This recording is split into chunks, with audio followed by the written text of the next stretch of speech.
వృశ్చిక రాశి వారికి ఈ యొక్క సంవత్సరం 15 నుండి అష్టమ స్థానములకు మిథున రాశి యందు ఈ యొక్క గురుగ్రహం సువర్ణమూర్తిగాను పుష్కలమైనటువంటి ఆయుర్దాయంతో ఉన్నాయి. అలాగే శని సంవత్సరం అంతా కూడా పంచమ స్థానంలో ఉన్నది. మొన్నటిదాకా షష్ఠ శని ప్రభావాన్ని ఈ యొక్క వృశ్చిక రాశి వారు అనుభవించుకున్నారు.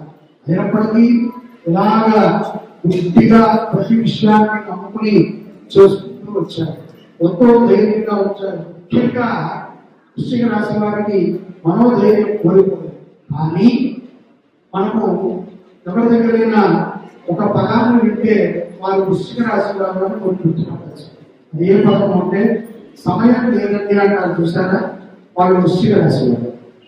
టైం సరిపోవట్లేదండి అంటారు చూసారా, ఉడకలంటే అంటే అందరూ మాకు ఖాళీ లేదంటారు చూసారా, వాళ్ళు వృశ్చిక రాశి.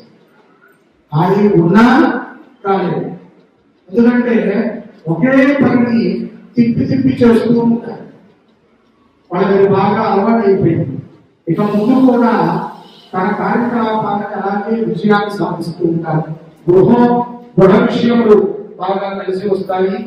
మే 15 నుండి సంవత్సరం అంతా చతుర్థ స్థానం యొక్క దశమ వీక్షణతో గురుడు ఉన్నాడు కాబట్టి ఆర్థికపరమైనటువంటి లాభాలు ఉంటాయి. వృశ్చిక రాశి వారిలో మనం ఒకటి గమనించవచ్చు.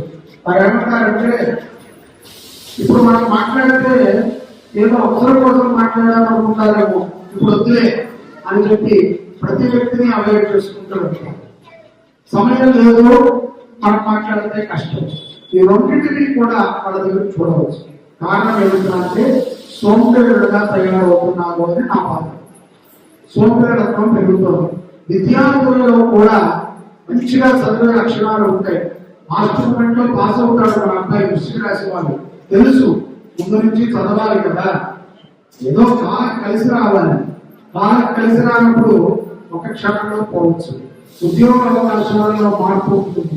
అలాగే ఆర్థిక పరమైనటువంటి వనరులు పెరుగుతాయి. అయినప్పటికీ ఎందుకో చింతన, ఏదో లేని వాడిలాగా బాధపడతారు.